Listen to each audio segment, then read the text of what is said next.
Hello everybody, and after recording my last video, today I'm going to record this new one.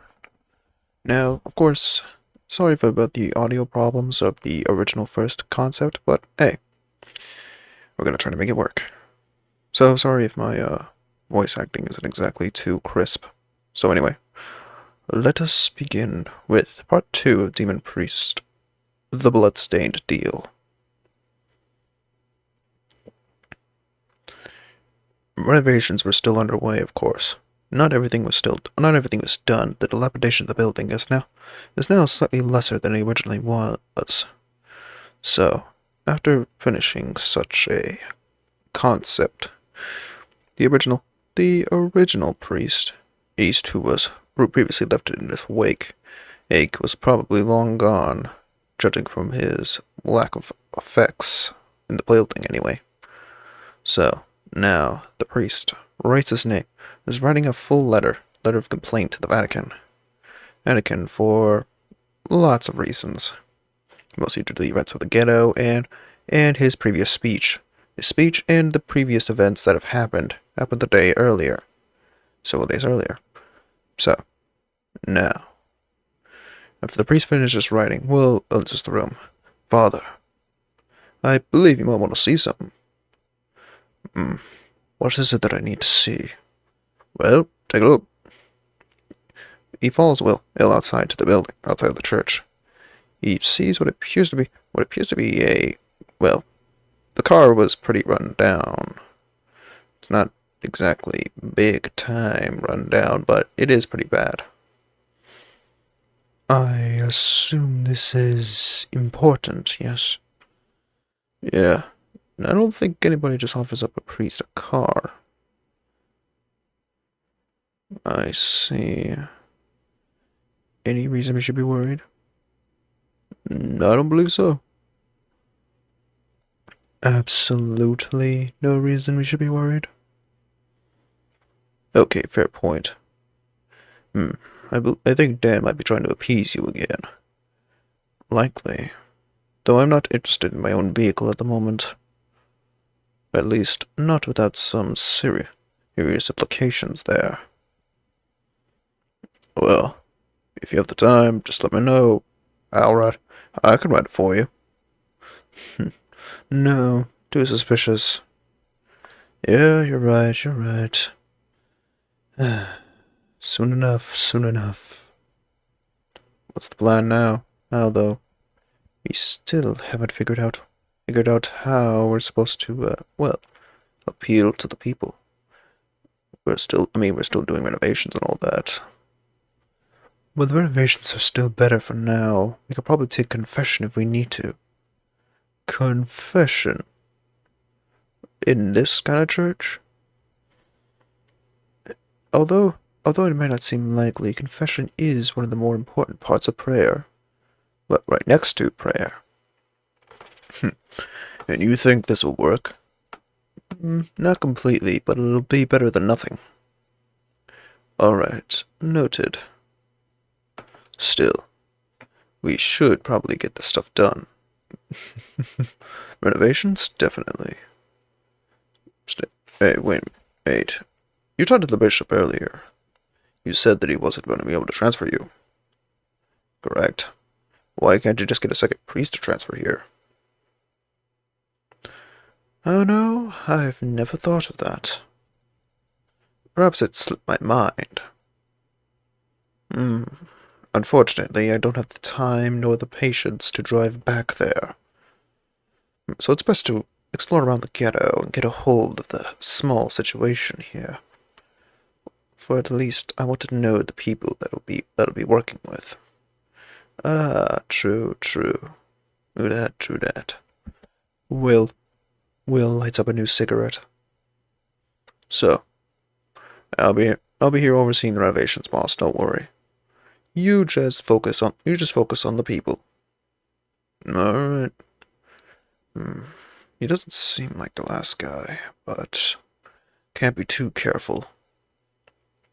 The priest walks down to the nearest grocery. Well, grocer. There's not many groceries in the building. Or at least none that's absolutely of the freshest state. Or the freshest of freshest states. At least in this part of the ghetto, anyway. He'd probably have to go more upstate for that. But even then, this place probably would not get that much renovation. The grocer looks at the priest with suspicion. As the priest observes around and looking at the particular items. The grocer watches him as he picks out a few items. And places them on the counter. I assume you don't have a wallet, do you, preacher? I have it here. He unfurls some of the cassock and pulls it out. Interesting. A priest that actually pays. Huh. That's laughable. The priest then continues, the priest then pays for the food. Laughable how? Usually you priest types just walk up in here and take what you want, expecting us to pay for the bill. I try to keep that out of my head. And try not to have my pockets empty.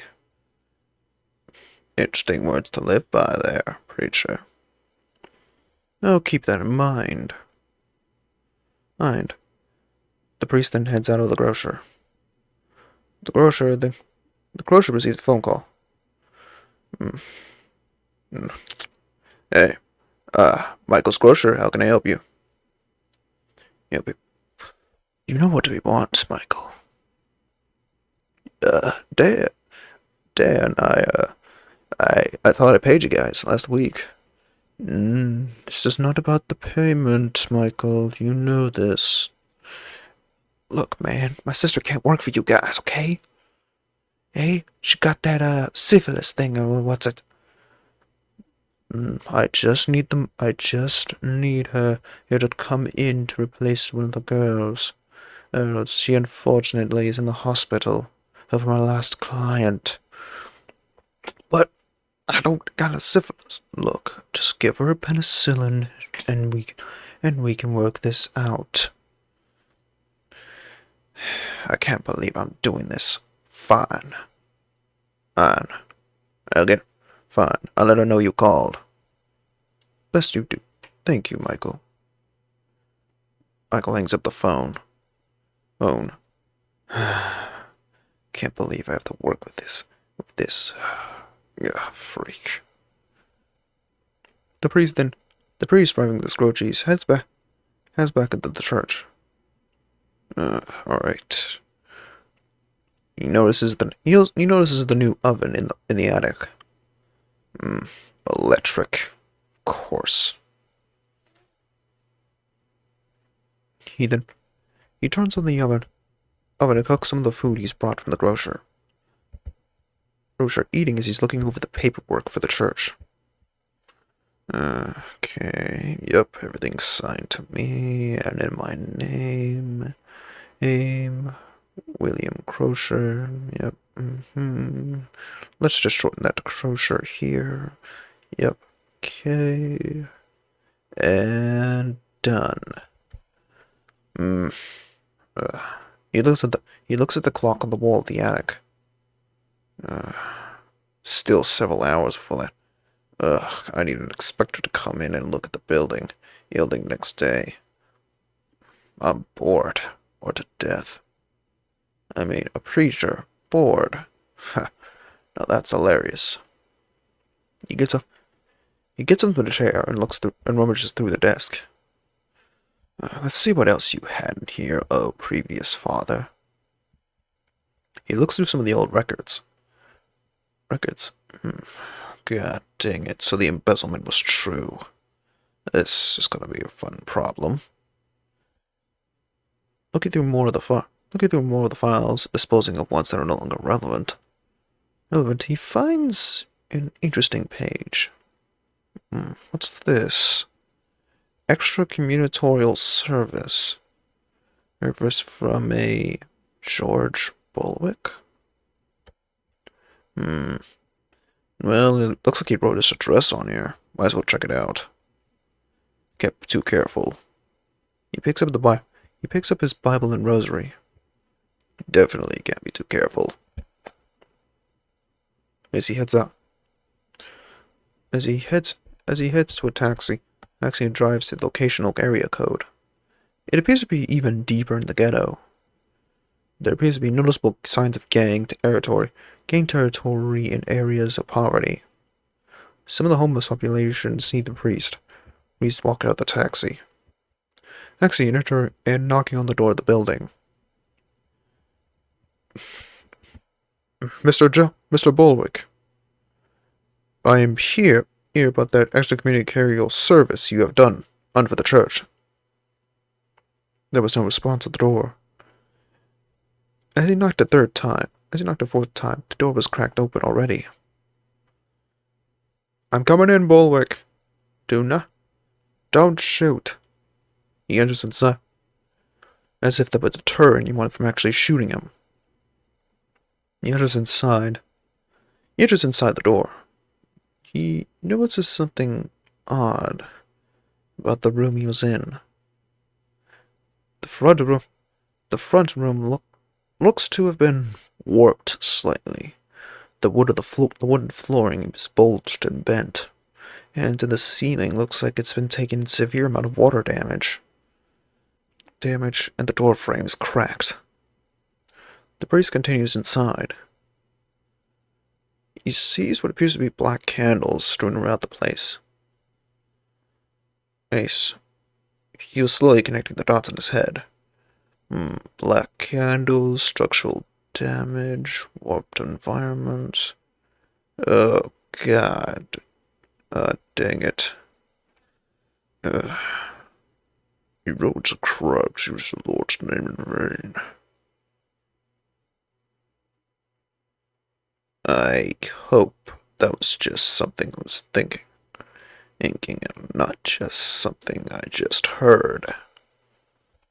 Anyway, this looks like a classic case of a ritual gone wrong. So, let's try to fix this problem up with a cute little exorcism. Assuming that can be good to go. He pulls out the Bible and gets ready to read one of the passages, until he hears some noises from upstairs. Okay, now who could that be? He continues deeper into the building, passing through the living room, in just the same torn state as the previous room he entered into. He finally finds the stairs in the kitchen, which the kitchen is in ruins. Cockroaches are swarming all over the fridge and microwave. He then walks upwards into the top parts of the second floor. The second floor then shifts. The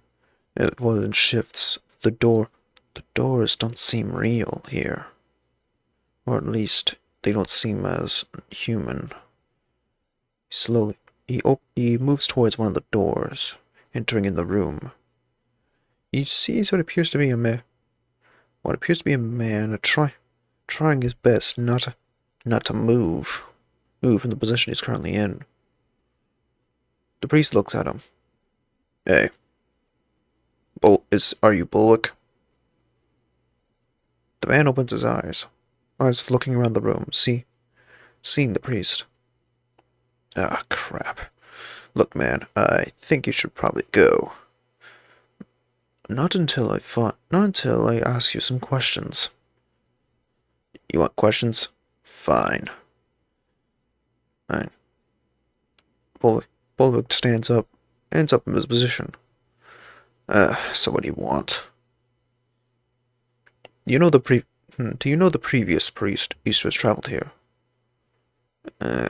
Previous priest. Now that you mention it, yeah, I met the guy. Called himself Father Gus. The guy did not know a thing or two from a demon and an angel.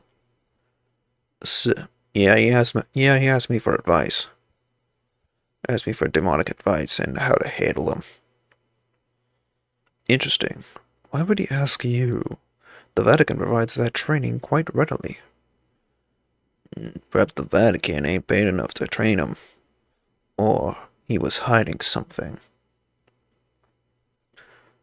You aren't insinuating, I hope.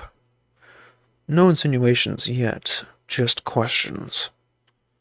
So, care to tell me about the mess downstairs? Oh, that. Yeah, that was to deter any, would-be robbers that can go entering inside this place. Unfortunately, it appears they're probably not gonna work. Why's that?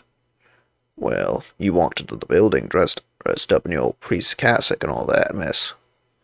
So, yeah, those guys are now outside are now your problem. What do you mean? First rule of the ghetto: do not, and I repeat, don't wear your work clothes out in public. You look dumb, and you make yourself a mark.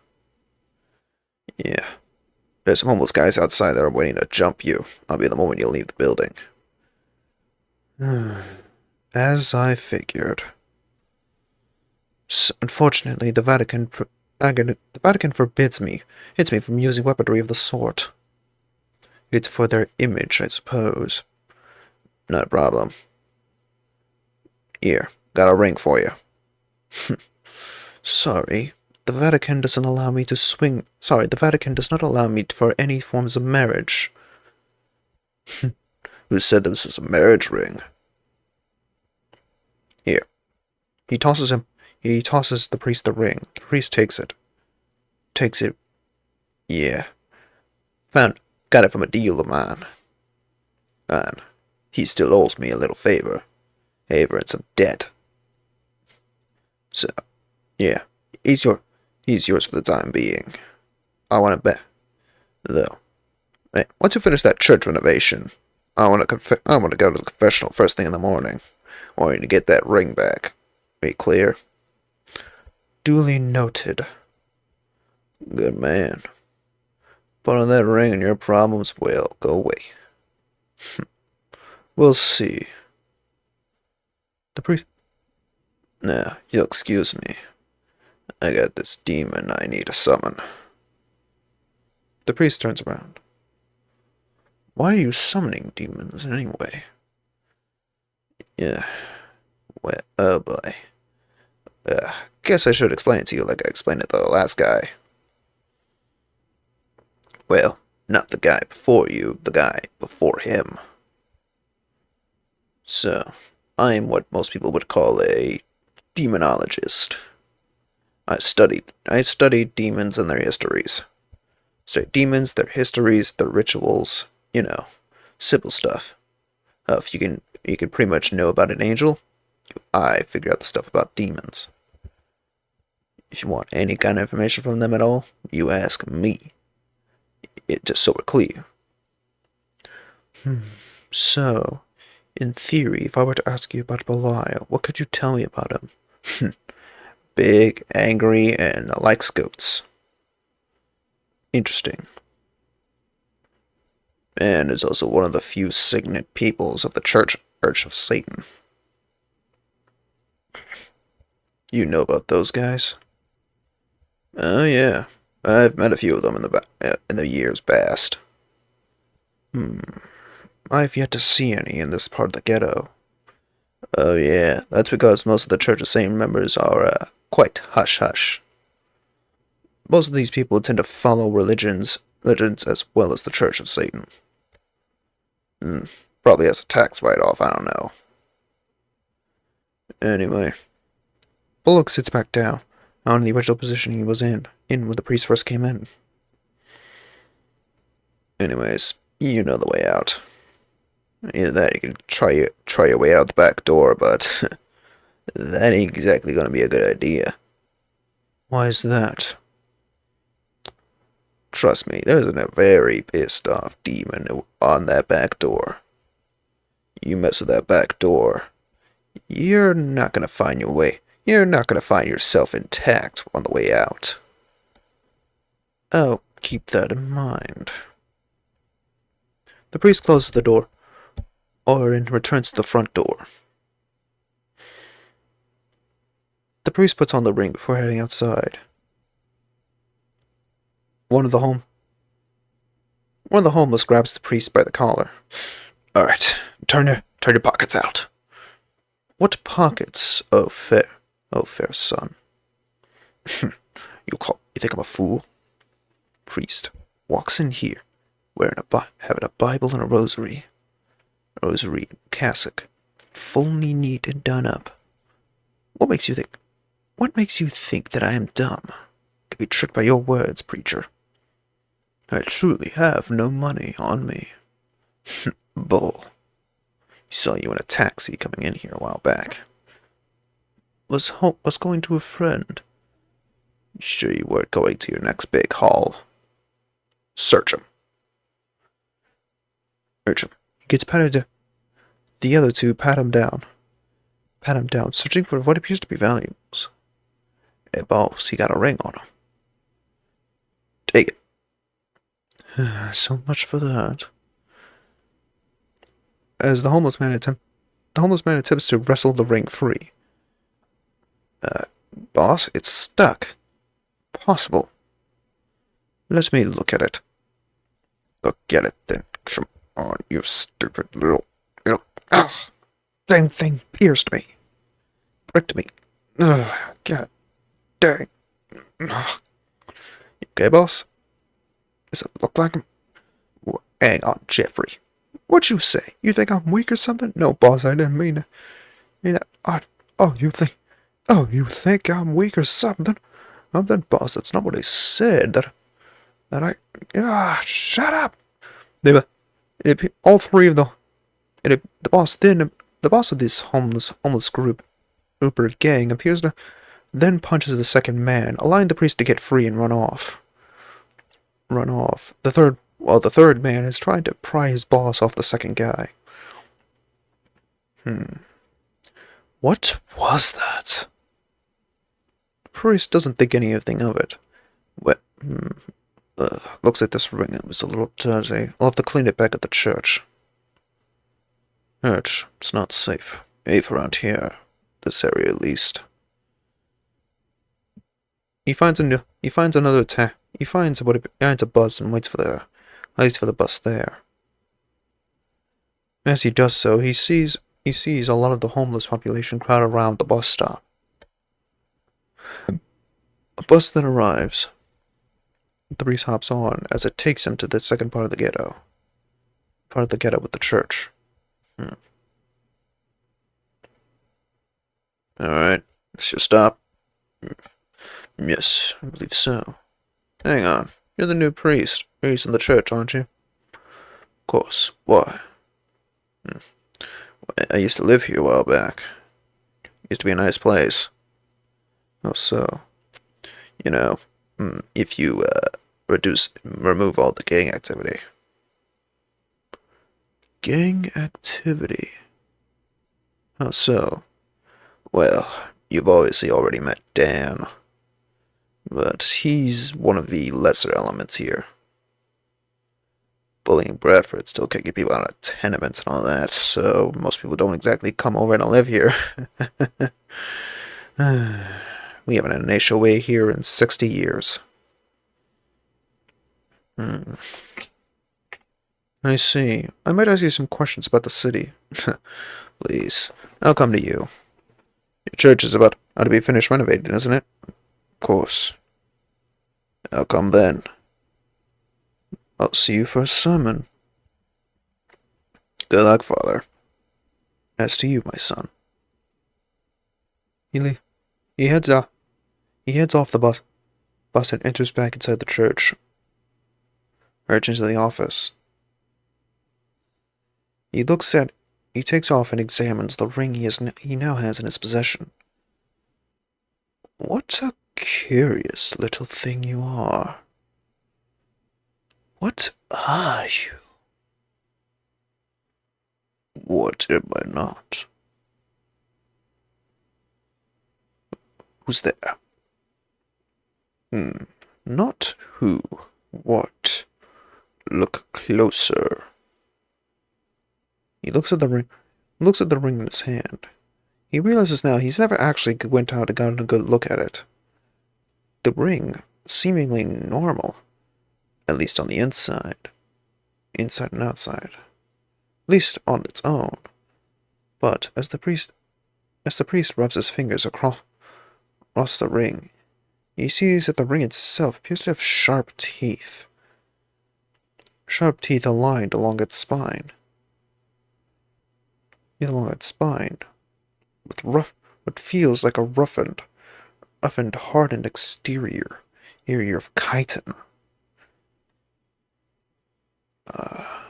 What are you? If you can believe me, call me a servant. Servant to who? Who knows? To the devil? To God? To Michael? Maybe even Bullock. Who's Michael? The one who's wielded my power before me. Interesting, isn't it?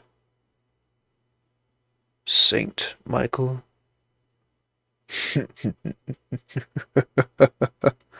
The one and same. What be thou name, demon? Who's to say I am a demon after all? I might be an angel. This is the kind of trickery I expect from demons of the sort. Ah, but I helped you, did I not? Helped me? How so? You didn't notice it, did you? The cut on the man's hand. made them fight each other. Gave you a chance of escape, didn't it? I think I'm seeing the greater picture here.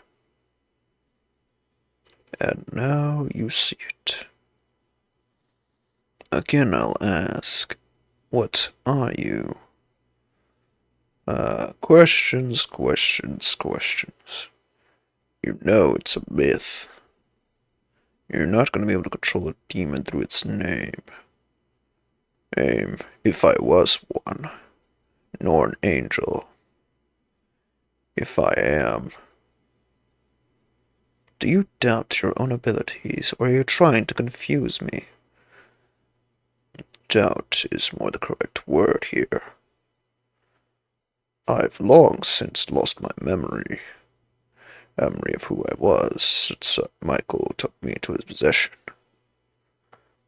Are you an artifact? Maybe I am.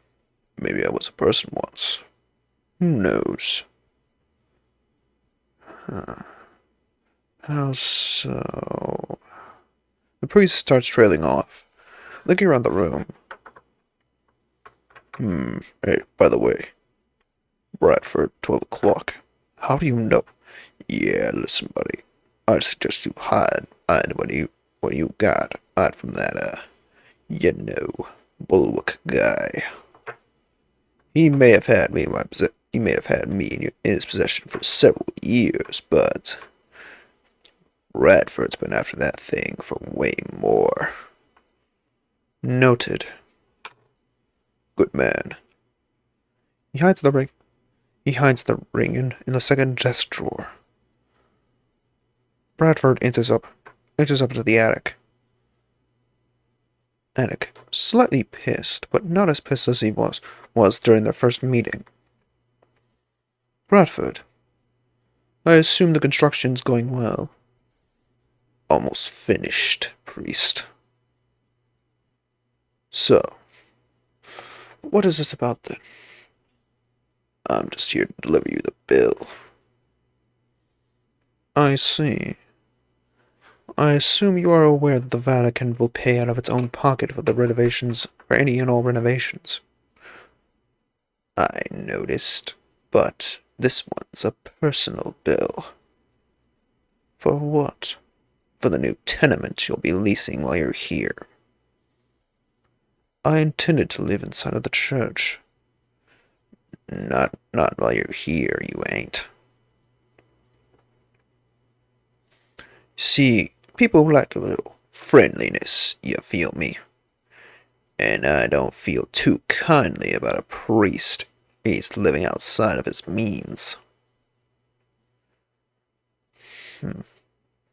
My boys didn't rough you up too badly now, did they?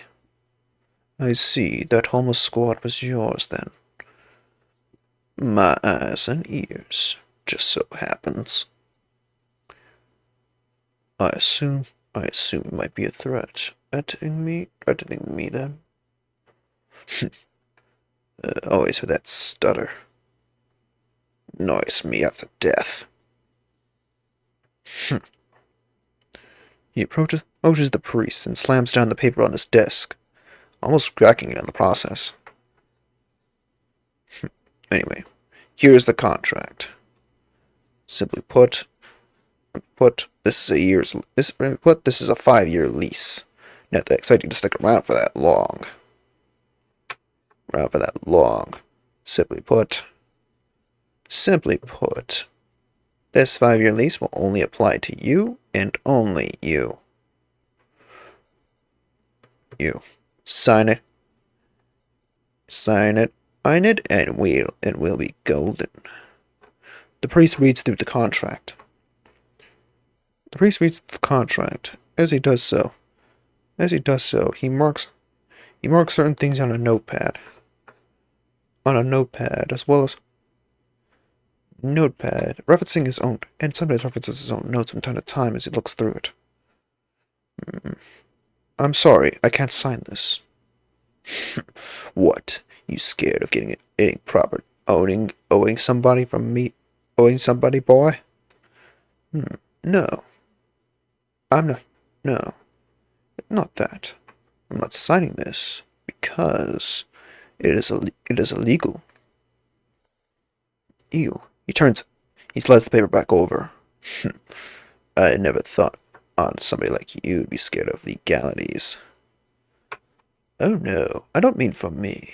I meant for you. The rates here you're charging is going to be way more than what some people in this ghetto are able to provide. Also, the way you've written up these terms and requirements. That's of OSHA violations agents are committing here, as well as several apartment bylaws and tenement laws as well. Now, I know that your recent experience may have you believe that the police might not touch you, make you think you're invulnerable.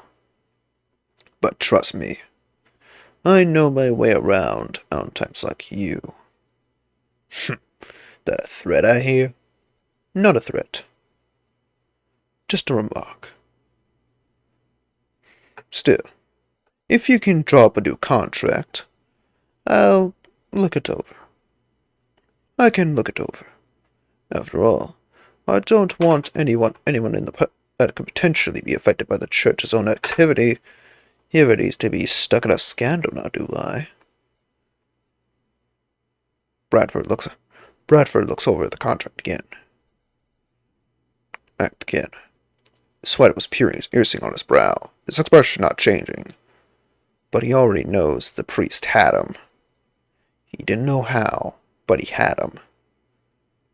Had the priest actually signed the contract, he could have sued him on the spot. Sued him on the spot. Fine, then. He leaves out. Bradford walks out. Will arriving in just after he leaves. Holy crap, man. Bradford looks pissed. Assuming he didn't get his way, I think. You showed me a contract for a tenement deal. Oh boy. Probably thought you were the downtrodden type. This might be as embarrassing as you may say, but unfortunately, While the Vatican is required to pay for all renovations to the church, they're not required to provide housing. You're you're joking, right? You gotta have a place to live. I mean, right? Sadly, I do not. My home would be Vatican City itself. And unfortunately, I'm not in Vatican City now, am I? Ugh. Okay. How about this? Let me help you. How about this? I can lend you my place to crash for a month. That is not necessary, Will. No, please. It's been a while since I had visitors. Besides my wife, I mean. Think about the offer. You won't regret it. After the priest arrived, I had to back upstairs in the church desk. He lay there and slept for a while. Eventually, the door opening wakens him back up. The priest approaches the door as one of the foreman hands him a folder, then returns back downstairs, presumably to leave.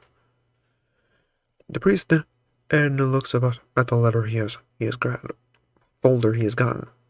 After he grabbed the folder, he looks through it some more. This is quite strange. I wonder. He continues looking through it, trying to see if there was anything in there that Bradford might have tried to use to screw him over. No, nothing for now. Nothing though for now. There's no way he can actively figure it out, though. At least not on his own. He continues looking at the papers as Will comes in. Hey man. I think everything's set up and ready. We could probably start service next Sunday. I know. The Vatican sure is able to pay for it all. I don't know how they do it, man. True. Still. I should probably hide my equipment to be able to use this. That'd be best. He continues forward.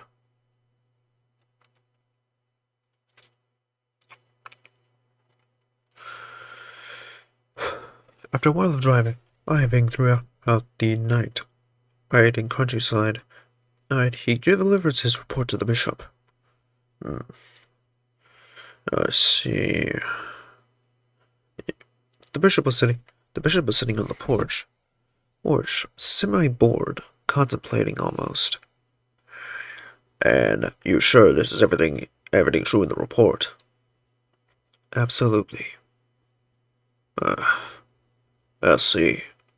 Still, there is some things we need to discuss. Like what? How you betrayed the Vatican. Betrayal ain't got nothing to do with it, Sonny. Just a little misdirection is all. Still, we still have a few things to talk about. Firstly, that cultist guy, you might want to visit him again. Mainly to drop off that ring there. Any sort of those kind of artifacts are illegal in both the Vatican and in what's so-called world of Satanists. So they'll be used by neither side.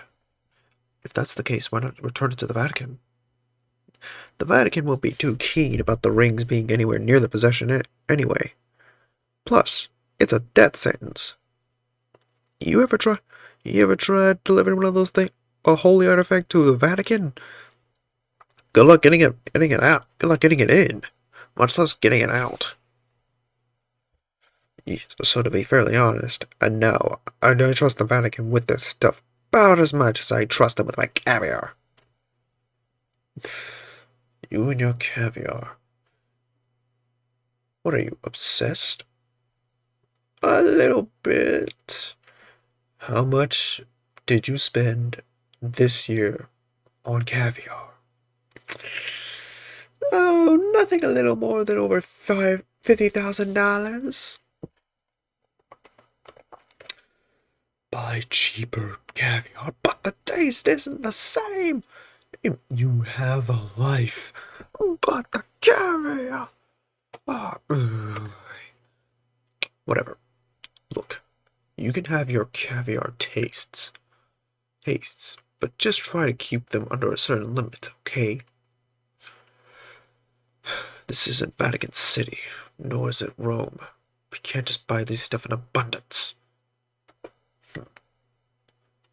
You mean me in this case, right? You mean me as personally in this case as well. You and the cathedral. Noted. My church is also semi-affected by your actions. Well, semi ain't fully. Don't test me, Bishop. Bishop, I believe this ring still works. I'll keep that in mind. Anyway, still, I have a few other things to work on before I can officially sanctify the church. And you're gonna help me with them. Now, why should I help you? Let me rephrase it this way. Think of it as a favor. Turning my own line around on me. Except this time it works. Unfortunately, it does. Alright, let's get going then. Alright then. Where's my car? The bishop and the priest enter inside the car, driving into town, out outside the ghettos. Into one of what appears to be a large skyscraper-like complex. Let's enter inside. Ah! You're the bishop. Ah, the bishop. I was hoping you would visit again. Yes. Yes. And I assume this is one of your priests. Yes, the new one of St. Gretensburg. Oh, I see. I'm so sorry for you. Anyway, we'll be heading up to the 50th floor. Or just grabbing some quick groceries. I see that. I'm assuming there are the sanctifications? Oh, yes. Definitely. The boy just finished his first renovations of the place. Nice. Ah, that's nice. Well, I hope you find yourselves able to be of interest to each other. I agree. They both head upstairs. They both head up the stairs to the third floor.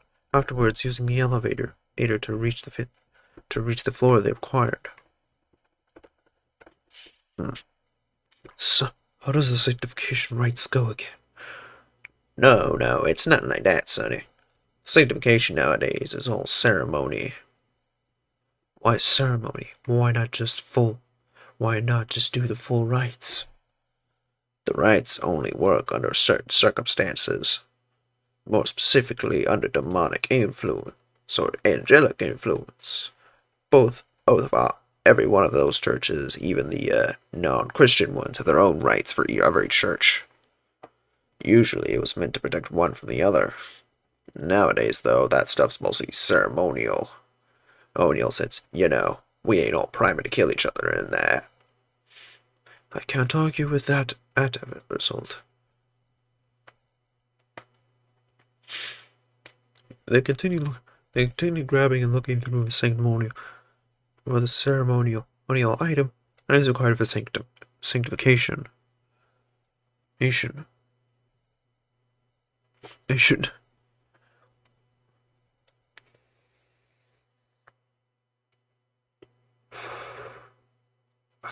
God dang it.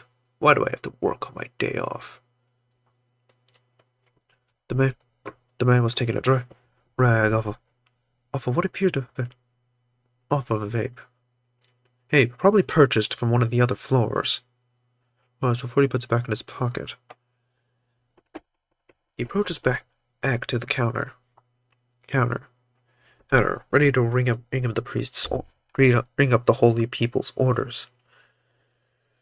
And I assume this will be all? Yes, very much so.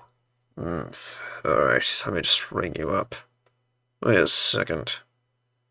You're the new priest to that, St. You wouldn't happen to be the priest of that St. Grensburg area, would you? Fortunately, or unfortunately in some people's cases, I am. Well, got something here for you. Something here for you. Call it a gift. He hands the priest what appears to be a sealed jar. I wouldn't open that for a bit if I were you. At least not till you get to the church. I'll keep that in mind. The priest stuffs it in his cassock. Okay. Oh well, don't worry. I'll pay. After paying for the items they return back to the car, driving to St. Grensburg. Meanwhile, in slum 14 of St. Grensburg. Doggone it. Doggone it, we should have had him visit a while now. No need to worry. The priest will come eventually. Yeah, but what if he don't come, man? The plan could fall apart in that one space, mate. Calm down once again. The plan is simple. We'll have simple. If we can convince the priest that we mean well, or at least are interested in the church, becoming a patron of it, we could semi-guarantee our rightful allegiance and cooperation from him. But, like I said, what have he done?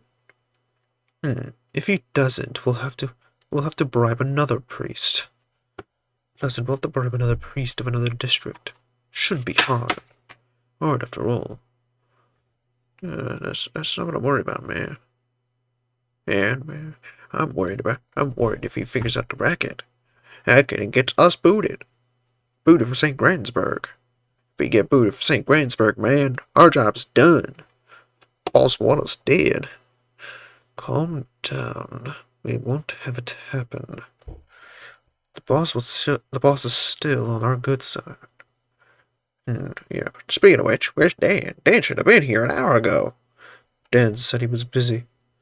With the customers refused to pay. Still, I mean, that Dan guy. Well, he's not here. That Dan guy's creepy, man. One time I went to one of the clubs for some R&R, if you know what I'm saying. And the girl I was with, she looked like she was staring at death himself when she saw him. And my friends, they were just playing around, getting there, just doing a little poke and prod. However, the moment I approached the stage, he was right behind them, almost terrifyingly so. Almost as if he was watching. I don't want to get into it. Man. It's disturbing.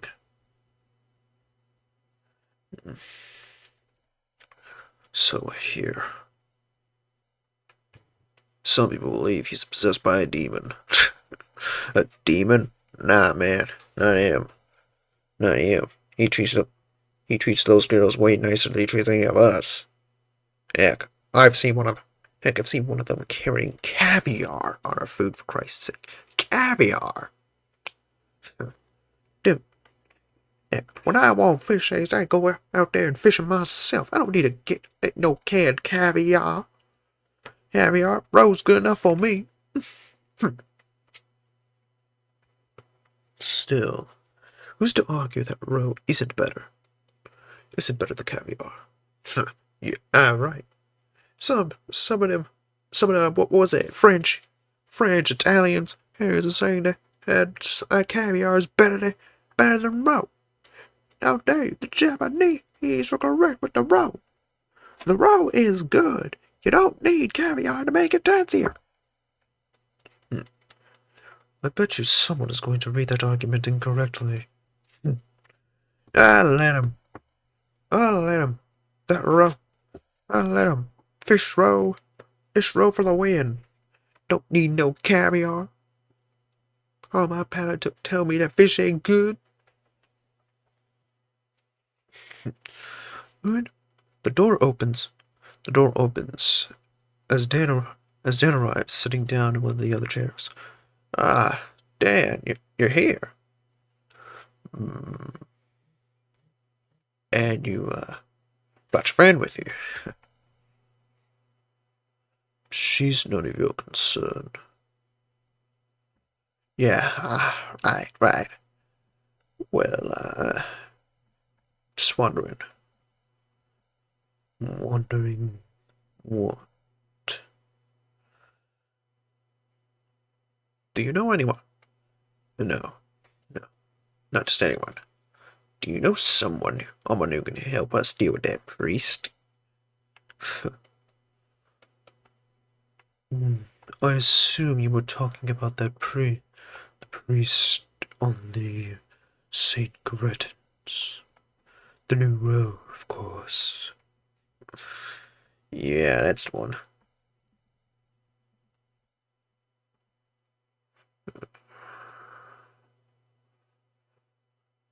So, you're expecting me to believe that you, of all people, want someone who has that kind of experience?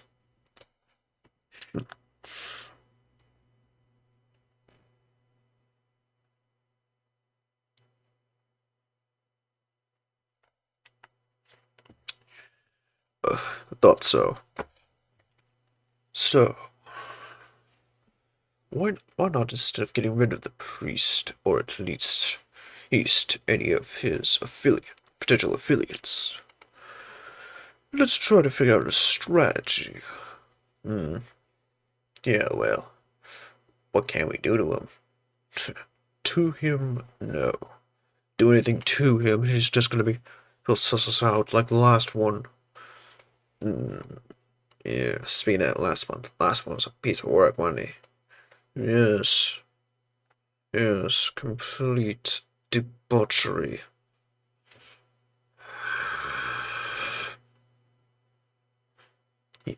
Dan, Dan rubs his eye. Dan rubs his eye under the glasses.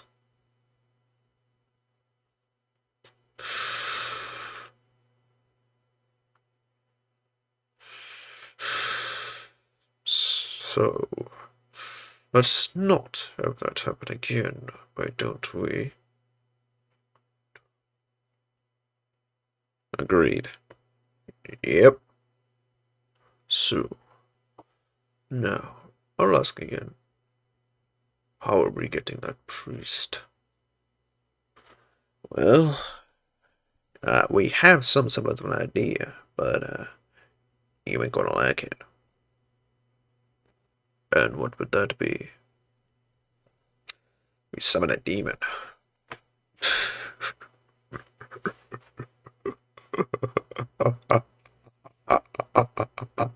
A demon. Even you sound insane. Ain't for saying that. Well, that's what I told him, but Nadim, we don't got real choice now. He a priest. Still, it could work. Any ideas? A few, but none so powerfully explicit. Well, there is this one guy, though. Angel can tear apart. Angel of literal rampages. Or at least, it's an angel. It's an angel knows what he's doing. So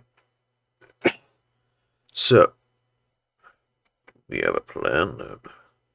How do we lure this angel? Angel doesn't really care.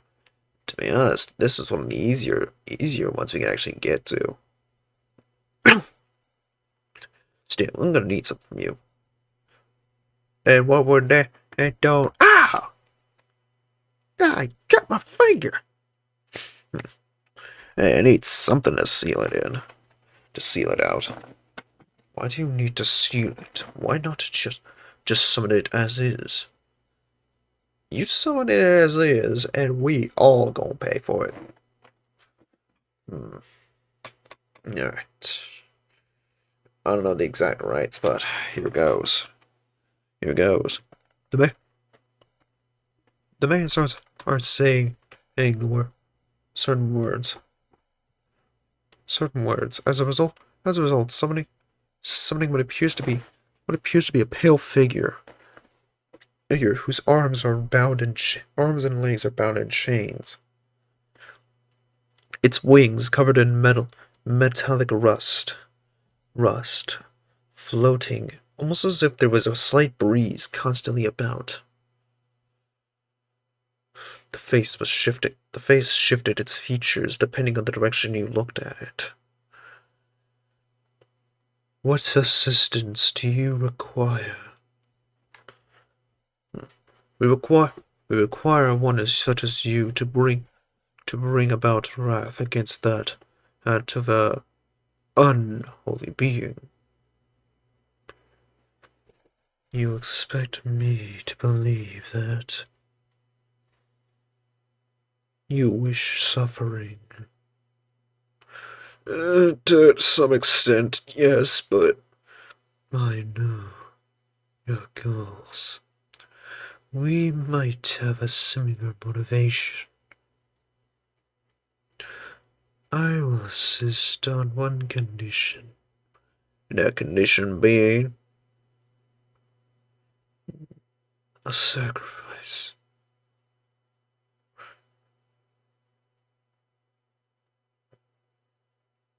Well, you brought one of your girl there. Get out there. What did you say? No. What you doing standing down, Davis? I thought you said, hey, man, hey, what and all that? Davis was shaking his head and chopping his neck, shaking his head. You know what, Hart? Why don't you any offer them girls? Why do they get treated nicer than I do? Treated nicer than I do when I'm working for you. Dan is silent. So you not gonna say nothing? No, I just told you well, huh? So, tell me, why do you think they more like a shot? A shot is heard from inside the room. The man clenches the bullet hole in his stomach. Anakin falls over. Thank you, dear, but I could have handled it. Dan's hair. Dan's arm appears to be black and grotesque. Black and grotesque, purplish veins growing across it. With a nice clean hole in it too. That was slowly being repaired by the strange blackness around its muscles.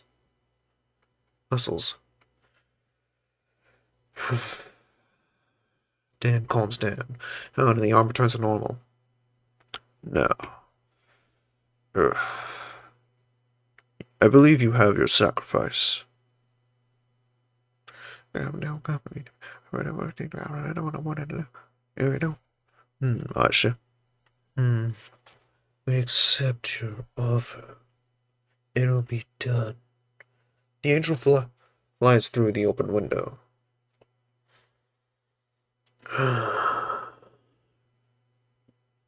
I expect that we will have no more complaints, Davis. Yeah, no more complaints. No more. Good. Dan slowly heads out. The girl unloading the bullet from the gun. Only the both of them gun and then falling after Dan. Davis looks at the corpse worryingly. It's, man, I didn't mean it. No, calm down. She'll fix this. Wait. Priest. Of course. He'll have to help me. He takes a picture. He takes a picture of the body. Before running out of the apartment.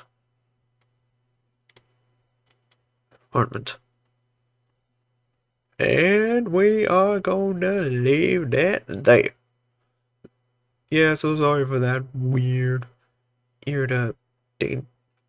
sound thing, but that's just, and unfortunately, that's because that's because I'm still practicing my voices thing.